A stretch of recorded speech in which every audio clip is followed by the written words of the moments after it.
I'm Paulina Luis R. San Pedro, and today I'll be presenting to you my proposal in MMS200 Special Project. Now, are you familiar with the name Maria Orosa? If you live in Malate, Manila, you probably have encountered the Maria Orosa Street.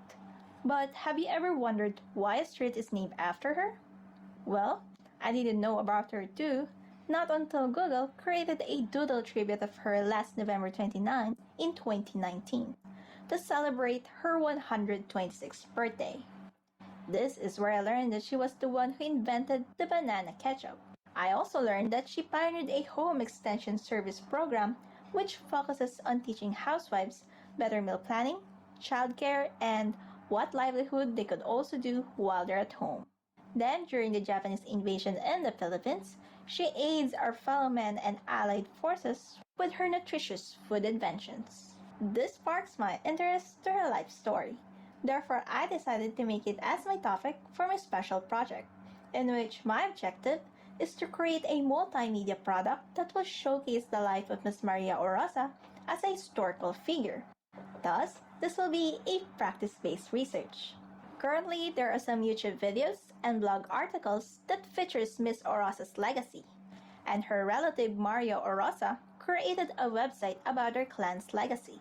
But since my field of interest revolves with video games, I propose to create a game-based biography of Miss Maria Orosa, to also see if this kind of platform would create a simulating experience or better visualization of what it was like during her time, which involves wars and the Spanish flu pandemic. Now, to create this game, I plan to first develop a linear story in accordance with the letters that were translated by Mario Orosa, and the book The Recipes of Maria E. Orosa with essays on her life and work, which is written and compiled by her niece Helen Del Rosario.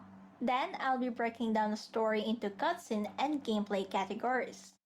I also be gathering Potter references of the characters, environments, and other elements that is relevant to the story. Then, I'll start conceptualizing what gameplay should I incorporate. Afterwards, I'll be drafting storyboards for both categories. Then, I'll be deciding what art style should I use. Once done, I'll be now creating the game assets, and all the visuals will be drawn using Clip Studio Paint. Next is coding and testing the gameplay, in which I'll be exploring the Godot engine for this process. Afterwards, I'll be creating the cutscenes, then create a flowchart to serve as my guide, before merging the cutscenes and the gameplays. Once I'm satisfied with the flow, I'll now be adding the title screen and option screen. Then I'll be asking my friends and advisor for feedback to also know if my game is engaging and easy to understand, and adjust it accordingly before proceeding with enrolling to MMS200B. I am done with the linear story part and categorization. I eventually thought of breaking the story into 3 chapters. Chapter 1 involves Orosa's life in America, while in Chapter 2 it involves her innovations and services in the Philippines. And Chapter 3 will be her life during the World War II. I decided to finish both cutscenes and gameplays per chapter, so even if the deadlines comes up, I have at least a working game to present. I also plan to incorporate special cutscenes, which are called memory fragments, that can only be viewed upon finding certain items within the game. The gameplays that I have come up so far for Chapter 1 are the following. The first gameplay is about when she ran away from home to pursue studying abroad. It's a side-scrolling game where your character Miss Orosa will walk quietly until she reaches the exit. There will be an alert system to indicate if someone is approaching, so you can hide behind the furniture until it goes away. And if you got caught, this gameplay will restart. The player will use the left and right arrow keys to move and then press spacebar to hide. The second gameplay showcases the salmon canning procedure, which is one of Miss Orosa's side job in America. I turned this into gameplay because she will eventually further research about the canning industry to learn more about food preservations that can be incorporated in the Philippines. So, this will be in a first-person perspective, but still in 2D. And the game's challenge is, how many salmon can you can within 2 minutes? This time, the player will use the mouse to drag the salmon and the cans to its appropriate places. 3 empty cans will be displayed per reload, which can be triggered through right-clicking. And once the timer ends, it will proceed to a cutscene that shows the cooking and sealing procedure. The third gameplay shows an example of what Ms. Arosa does as an assistant state chemist in the Food and Drugs Laboratory in the University of Washington, which is a very rare job opportunity for people of color during that time. So, the player's objective is to measure the butter fat of milk samples using the Babcock testing method, which is one of the earliest and more accurate way of testing the butter fat. This will also be done in the first-person perspective and will also involve the mouse. But keyboard keys will also be used, such as the arrow keys and spacebar. Only 2 milks will be tested, but the player will get 2 samples on each as recommended by the manual. Now, Ms. Orosa also sells exported merchandise from the Philippines, which is being supplied by her mother, Mrs. Juliana Ilagan. So, for the fourth gameplay, it will be a side-scrolling game like the first gameplay, but featuring the streets in Washington. So, the player will press the arrow keys to walk and spacebar to interact with the shops or people. The people in the background will gradually wear masks, and some shops will require people to wear a mask to enter. So, Miss Orosa will eventually wear a mask while walking.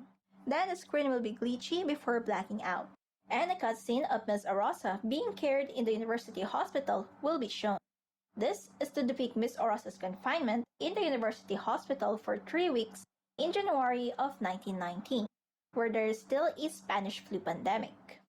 Eventually, her younger brother Jose also wanted to study in America, so the fifth gameplay is just finding Jose in the crowd at the port using the mouse.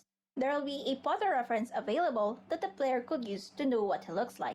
And the final gameplay of Chapter 1 showcases another side job of Ms. Orosa, which is fruit picking, that she took on her vacation together with her friend Rosario Cordero and brother Jose. There will be a cutscene first displaying the fruit tree and Ms. Orosa climbing the ladder. Then a screen full of fruits will be displayed in a first-person perspective. The ready-to-harvest fruits is clickable, while those that are not will have a dimmer color and unclickable. Pressing the space bar will display the entire tree, and you can see the other fruit pickers in the background. You can click the tree again to go back in the picking screen, or click the other side of the tree to pick the harvestable fruits there. And the game will end after 3 minutes before proceeding with the cutscene. Now, I haven't come up with a gameplay design for Chapter 2 yet, which involves her home extension service program and food inventions. But in Chapter 3, the gameplays will all be in side-scrolling form. The first gameplay objective is to smuggle food to the prisoner camps. It will be like a relay wherein Miss Orosa will secretly pass the food packages to someone, then you will control that someone who will also pass the food to another person until it reaches the prisoner camps. The obstacle here will be the Japanese soldiers that the player must avoid.